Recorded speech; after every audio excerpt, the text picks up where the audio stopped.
Hello everybody, good morning and welcome to the United Stand. This is your latest Manchester United news as Manchester United face a make or break week. Forest, Sevilla and Brighton this time next week. But we're going to be hitting the Sunday morning news. Anthony Martial will be a Manchester United player next season, according to Eric Ten Hag. Mason Greenwood, from what we're hearing, is probably not. We'll get into that. Also, Bruno Fernandez has called out Gary Neville, Roy Keane, Paul Scholes as effectively liars in some of the things that has been said about him in recent weeks. Shooting from the hip. His good hip, Bruno Fernandez there, not taking any prisoners in his latest interview. Also, we've got an update on the sale for Manchester United. Obviously, we did that video yesterday. If you've not watched it, I think it was a really good open forum conversation about where we are and why I personally think it's a load of nonsense that we're going to be kept by the Glazers under investment. I think it's a nonsense. If you want to watch that video, you can watch it on the homepage. Lots to get into on the show this morning, as I said. We're going to start off with the... we're just going to do a very quick update on the sale. This is coming in from the Financial Times. So they're basically saying that the final two bidders for Manchester United are under pressure to prove they can actually complete a deal should one be struck. This is coming in from the Financial Times. So the two final bidders for Manchester United are under pressure to prove they can actually buy the club. Those two bidders are Sir Jim Ratcliffe and Ineos, and Al Thani and Qatar. Price is the most important of the criteria, but bidders will also be assessed on their ability to complete a takeover swiftly, according to two people who have knowledge of the process. So this is coming in from the Financial Times. I think this is a very significant update, with all due respect to everybody who's provided good updates on this story, whether it be James Ducker, Mike Keegan or Fabrizio Romano. They are football journalists. This is the Financial Times. The clue is in the name, Financial Times. It's all about stocks, shares, business. They're saying the two bidders for Manchester United, who we know as Sir Jim Ratcliffe and Al Thani, will be assessed not only on how much they offer, but how quickly they can do it. What does that mean? Basically, if Al Thani offers 5.5 billion and Sir Jim Ratcliffe offers 5.25 billion, that's a smaller bid from Sir Jim, but if he can do it quicker, they might go with that. That's simply what that story's about. We're now basically getting into the period of due diligence, checks. You know, you can put an offer in, how quickly can you release that money? I think that plays into the hands of Qatar, because I think that Qatar are wealthy. And, Slow Sports News, Qatar are wealthy. Get your coat, Simon. Get my yellow tie. Get my crunchy nut cornflakes. We'll eat them in the Audi on the way. Qatar are wealthy, says Mark Goldbridge. What do you think about that, Simon? Well, I think if you want Qatar and Al Thani to own Manchester United, I genuinely think that if somebody's got to produce the money quick, they will produce it quick because they have the money. I think Sir Jim Ratcliffe will be the one that struggles to get the money out quick because we know he's borrowing money. But they might be able to both do it quick. Mark, do you think the Glazers are branding about the Carlisle Group to try and force Hazim and Sir Jim to bid nearer their value? I do, Andy. I do. I really, really do. I think that I think the sale will be a full sale. I'm completely convinced about that. I guess we'll have to wait and see. But that's your update on the sale. I don't want to dwell on that too much because there's a lot to get into this morning. We're going to talk about what it says on the thumbnail. One goes, one stays. Anthony Martial, Mason Greenwood. We've got a little bit of info on the Greenwood story. I'd call it Sunday morning info. I'm not saying that the source is wrong, or sources, should I say. They are pretty close to the situation, but I also would go, I'm not sure you're sat in the boardroom at Manchester United. They're definitely placed within Manchester United, but I don't know that they'd be sat in the boardroom. They'd be more likely running around in a tracksuit. But the situation with Mason Greenwood is, and there has been some stories this morning about AC Milan being interested. What I was told is there's no definitive exit plan for Mason Greenwood. There's not like they're going to loan him to AC Milan or sell him to, France. But the reality is he's more likely to hit the exit door than stay at Manchester United, and that's where Manchester United are leaning. Manchester United, whether you like it or not, are a very commercial-driven club. They have to be. They have to be brand-sensitive. More importantly, what I was told is they have to be fan-sensitive. And the reality is the Mason Greenwood situation doesn't seem to be diluting fan opinion who don't want him to wear the shirt again. There's obviously people who do. There's people within the club who do. Mason Greenwood wants to play for Manchester United, but there's also people in the club who don't want him to play again, and there's still quite a large proportion of Manchester United fans who are uncomfortable with it. And the feeling is that unless that changes massively over the next few months or under new ownership, then the guidance will have to be to release Mason Greenwood in some shape or form, whatever you think about that. When's our next poker night? I want to make some more, says Robert. I'm definitely looking forward to that, Robert. That, for me, that was just a dress rehearsal. The real deal will be the next time. But on Anthony Martial, I just want to call this out. We can come back to Greenwood in a minute, but ultimately, where will we get with it? It's just opinion. But the Anthony Martial story for me, and I do just want to say this is why I love the community that we have, because people will express opinions and disagree, but mainly be respectful. I've called this out for weeks, and a lot of people would sell Anthony Martial. So, Erik ten Hag was asked whether Anthony Martial will be a Manchester United player next season, and he said, in my opinion, yes, he will. Now, we've had it from journalists very close to Manchester United for probably, 3, 4, certainly since January months, so 3 or 4 months, that Martial's on the transfer list. And I, and many of you, have spoken about this and said, it's not logical that he's on the transfer list. For one, Ten Hag really likes him and never shuts up about him. Even again in the embargoed press conference, he's talking about how valuable he is to the team, how important he is to the team. So why would he be for sale? And the only reason he'd be for sale is if he gets injured again and Ten Hag just says, I can't use him. In which case, who's going to buy a player that's been sold because they're never fit? So I suppose in one sense, you could be quite blunt and just sort of call out every media outlet that's credible, in fairness, but saying that Anthony Martial was up for sale, because I don't know where they're getting that information. You see this list all the time: Scott McTominay, Donny van der Beek, Anthony Martial, Aaron Wan-Bissaka, Harry Maguire, Eric Bailly, Alex Telles. They're all up for sale. And I've always called it out. The Anthony Martial one doesn't make any sense. It doesn't make any sense. Erik ten Hag loves him, and if he can stay fit, he'll be part of the squad. But even if he doesn't stay fit, how do you sell a player on 200 grand a week who can't stay fit? So, look, you know, the whole point of the community that we have is that, yeah, we'll report the news, but I think we also have to report an opinion. My opinion has always been that Anthony Martial's not for sale, and lo and behold, Erik ten Hag has confirmed it. He's not for sale. He wants him here next year.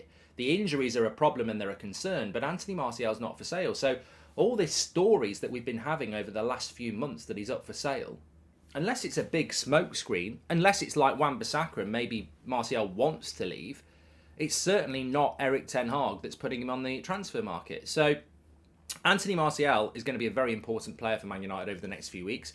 He has to stay fit.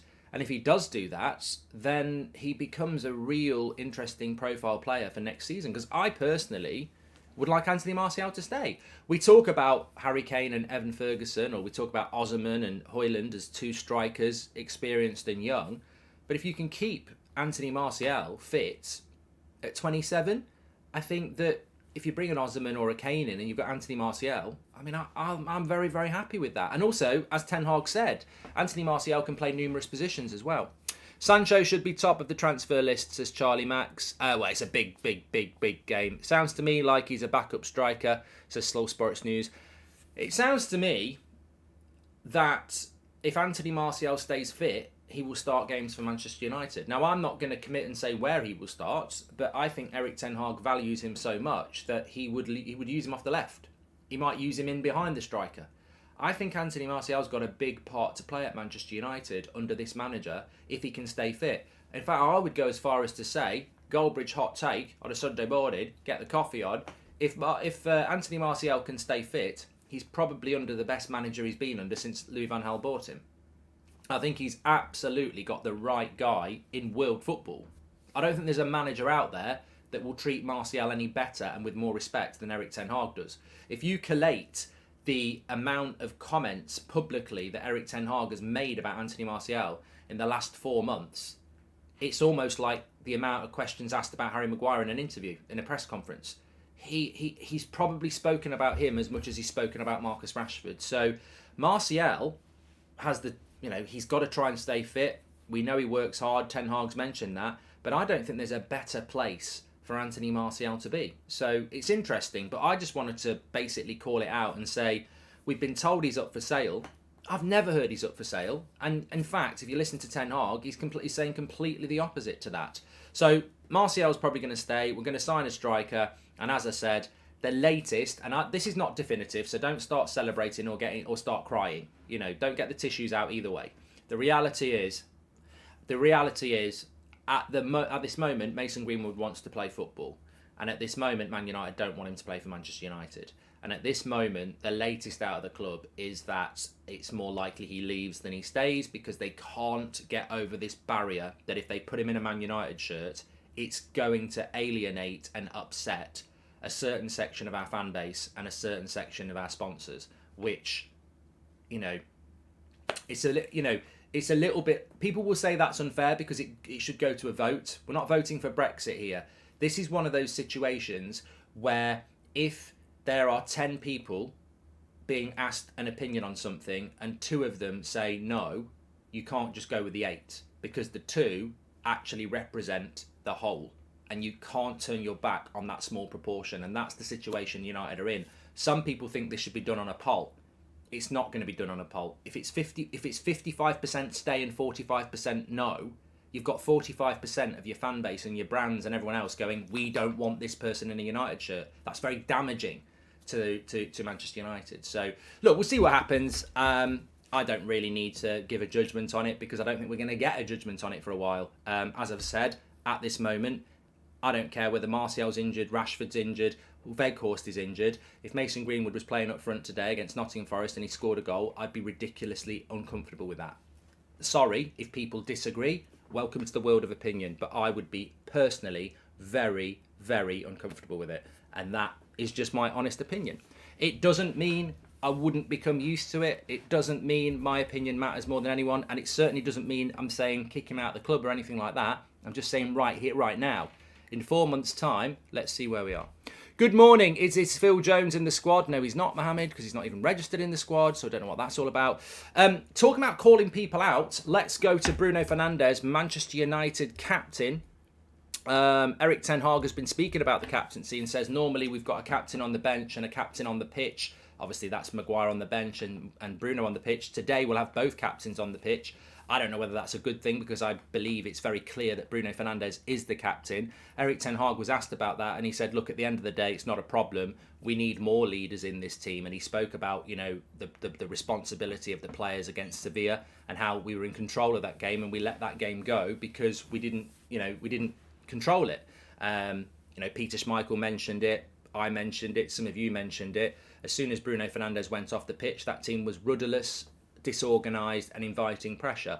Certain players have got to step up today. It's going to be a tough game.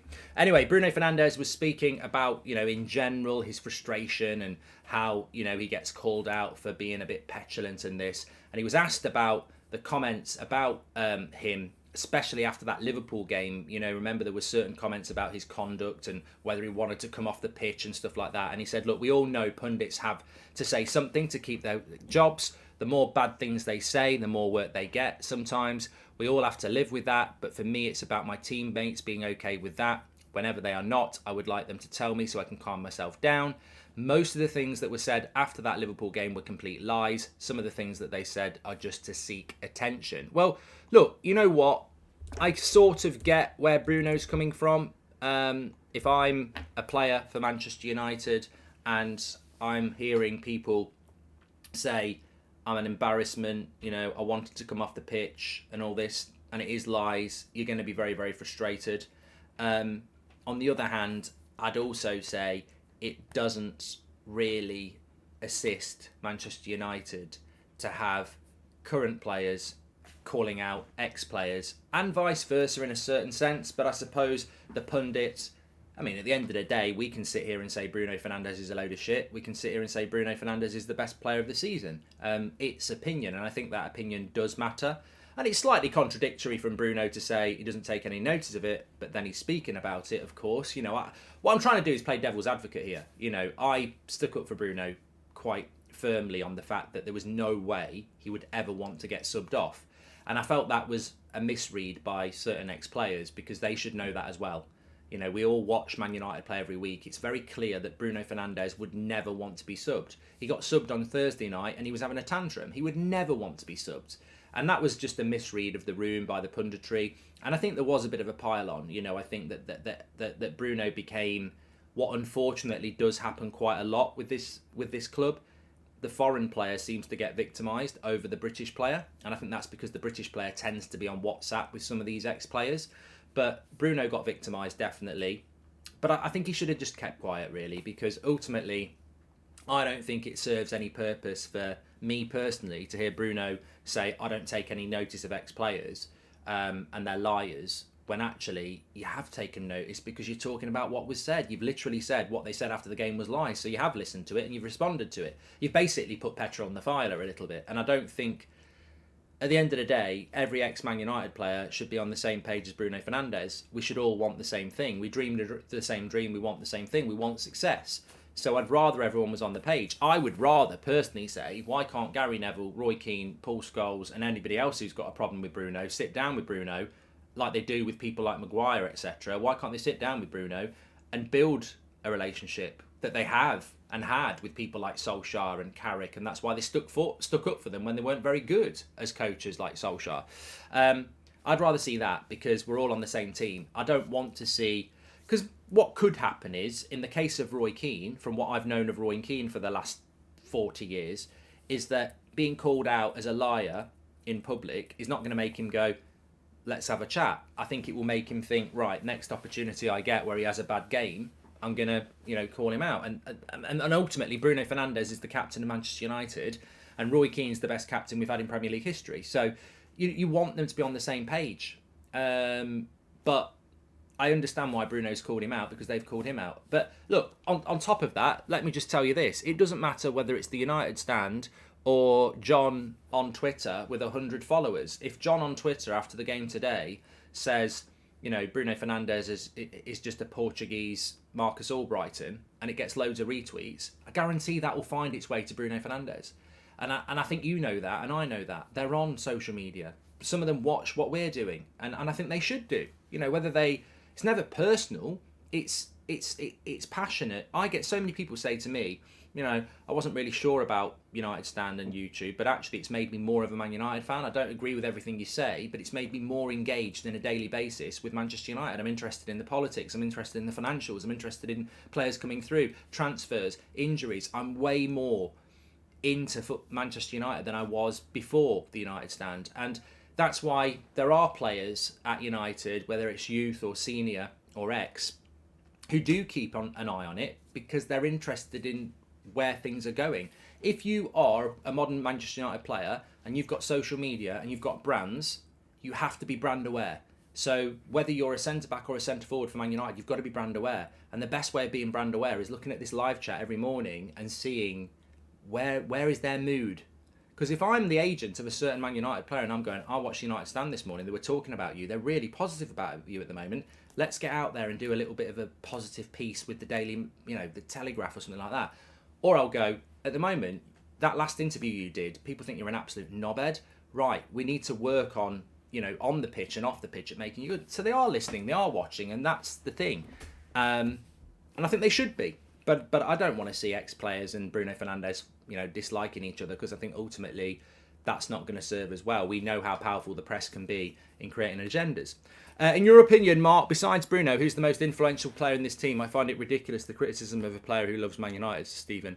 I don't actually think that Bruno Fernandez is the most influential player in the team. Current United players might tell me I'm wrong, because Bruno is the most influential, and he certainly is massive in the dressing room.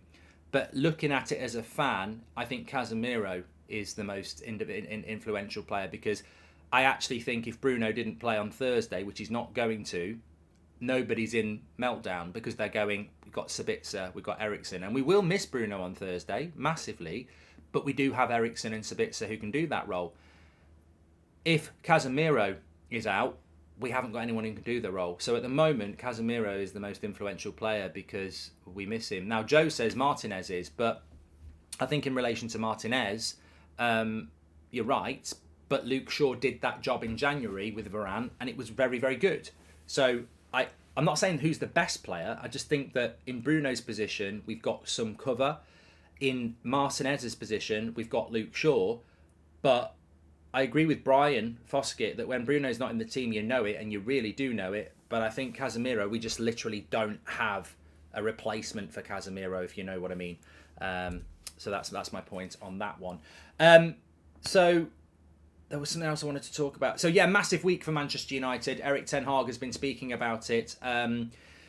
He called today out as well. I mean, look, I can't wait for this game today. I mean, you know what? I don't know about you. I've felt a bit flat since Thursday. I know we've been doing the shows and that, but I've sensed it in the comment and I've sensed it in the live chat. After Thursday night, it was one of those where you almost felt like going for a weekend away in Skegness. Just get on a roller coaster, eat some candy floss, and just feel good factor. But today is here now, and I feel a lot better because it was just shock, and disappointment on Thursday. The results, the own goals, the injuries, the way people down tools again. It was just really hard after. And we know, it's not a time for us as fans to down tools. We've got to get up for it as well. But, waking up this morning, realising the game's on, and I am really looking forward to the watch-along. I'm really looking forward to the game because I think it's going to be really difficult. And I think it's probably the perfect game for United in a way. With no Martinez and no Varane and a bad result, the last thing you want to do is play Nottingham Forest at Old Trafford and rely on the crowd to get us over the line. The lads are going to have to work hard today. They're going to have to go there and work really hard. They're going to be under pressure. It's going to be a really difficult game. And it's going to be a really difficult week. But in a way, Nottingham Forest are in a relegation battle. So we should be going in there and win. The results yesterday went ridiculously well for us. Spurs lose. Newcastle lose. Really good results for us yesterday. So the incentive to respond to Thursday, but also respond to yesterday's results. And a win today really does just give us some breathing space in the top four. Whereas if we don't win today, it pulls us into something that we don't want to be in. And as I said in the preview, this will be a battle, but I think every game's going to be a battle. This week really is defining our season. We've got Forest in the league, we've got Sevilla in the Europa League, and it's the quarter-final second leg in Spain. And then you've got Brighton on Sunday, a week today in the semi-final. I watched Brighton yesterday for a number of reasons. One, I think they're a very good watch, but two, I know we're playing them in a week. They will pass us off the park. People are getting excited that Evan Ferguson's going to miss the game and Veltman's going to miss the game. It really doesn't matter. The two subs they brought on for those two players were arguably better. Danny Welbeck scored, and the other guy scored the worldie, didn't he? I think it was him anyway. So Brighton will miss those players, but they will still play the same way. So we've got to build something ourselves. We've still got really good players. I don't know what team he's going to put out. I don't know how you get Martial to play 3 games in a week. Is Rashford going to be back? Hopefully. But, we are vulnerable today. And in these times of vulnerability, we have to stand up and step up to the plate and deliver. And I think that's what makes it exciting. I prefer that, I'd rather we win 3 or 4-0, but I actually quite like the games where it's not a foregone conclusion, where you've sort of got to go into siege mentality mode. And ultimately, the game today is going to be about who wants it more. This is not, if we're going to have to fight first to get the quality out, basically. Charlie says, with Rashford out now, there is nowhere to hide for our forward line. His goals have papered over what is ineffective attack. It's a crucial period from certain players, says Charlie. And I agree with you, Charlie. And I also think I agree with you well, you didn't say it, but I think it's the same for the defence. And Erik ten Hag sort of alluded to this in his embargoed press conference, where he was saying, now is the time for certain players to step up. It's not easy to be sat on the bench, but now is the time to deliver. And we know the names of these players. I'm not even going to bother calling them out. It's match day. But some of these players have said, I want to leave because I want first team football. Some of these players have said, I've got nothing to prove. I'm a Man United player. Well, you have Roy Keane, Gary Neville, Paul Scholes. We've mentioned them in the show. None of those players ever in their career, no matter how many trophies they'd won, would put an interview out saying, I've got nothing to prove. Unless it's in relation to, arguing with bloody Jamie Carragher or something like that. Every one of those players would judge themselves on the game in front of them, because you're only as good as your last game. These players have been vocal about, this, that and the other. The opportunity was always coming. This was always going to happen for Maguire and Lindelof, wasn't it? At some point, they were going to end up playing together at an important stage, because we were always going to pick up injuries or suspensions to Martinez and Varane. They've now been presented with this opportunity. Everybody's behind them. Of course, everybody's concerned about them because they're not as good as those two players. But there's no reason why Maguire and Lindelof can't keep a clean sheet at the City ground. There's no reason why they can't go to Sevilla, who didn't score 2 genuine goals against us last Thursday, and keep a clean sheet. Like, that's got to be their aim. As a partnership, they've just got to get back into that groove they were under Solskjaer and deliver. And, you know, do your talking with your feet, because some people are fed up of these players gobbing off about how good they are when they're not in the first team. Deliver today. All I want to do today in the player ratings after the match is give Harry Maguire and Victor Lindelof a 7 or an 8. And if we do that, I'll be happy, because that means we've won the game. And that's all that matters. It's Manchester United. There's too many players in that team, in that squad, who are focused on the individual and not the team. And it's completely hypocrisy to what Manchester United is. Too many players in that team are about themselves. On the exterior. I'm talking about on the exterior. Well, today you're part of a team. Everybody knows in a team sport that you can win and still have a couple of players that play shit. We've seen it for years. And there's too many players on the periphery who claim the victory as their individuality.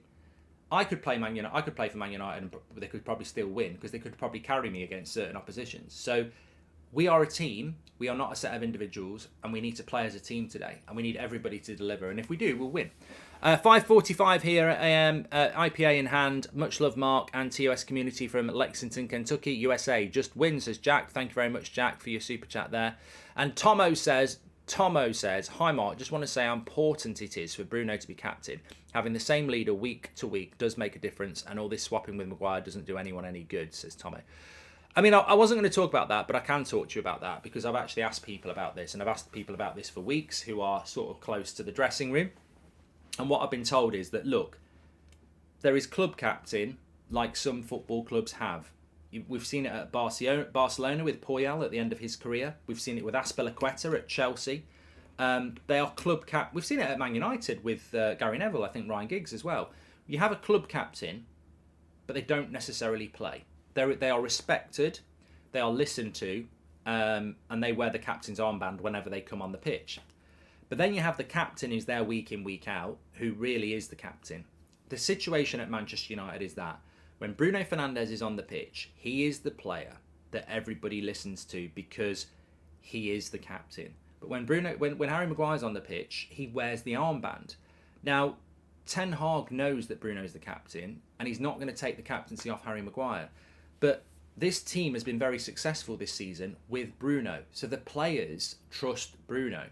It's not that they don't listen to Maguire, but when Maguire's on the pitch, he can't overrule Bruno and tell Bruno this, that and the other, because Maguire's not been part of the success. So really, it's more of a dual captaincy at best. Maguire does get listened to, but within the team, they're not stupid as well. They know when Maguire's there, Varane's not there, and that makes them weaker. So it's politics. Harry Maguire is the club captain. He's respected, but he's not on the pitch orchestrating that team. That's Bruno's job. That's Casemiro's job. You know, that's Varane's job. That's Martinez's job. There are leaders on that pitch. David De Gea is one of them as well. Maguire has a role to play, but it's not about the captain's armband for Maguire. Maguire's got to focus on his own game today. I personally think that should be ignored, or he should be handing it to Bruno to focus on his own game. I mean, the whole thing about being a captain is a captain's somebody who's mastered their own game so much that they can influence other games. Now, do we feel that about Lindelof or Maguire at the moment? No. What we want from those two is for them to master their game. And that's all we want. I don't care about you leading the team. Master your own game. And that's all I want from Maguire and Lindelof today. I just want them as individuals to play well. I don't want you organising the team, because you've got to organise yourself. That's been the problem. That's why you've been sat on the bench. So Bruno's the leader of that team, but obviously he won't be on Thursday. Right, thanks everybody today. I'm really looking forward to this match tonight.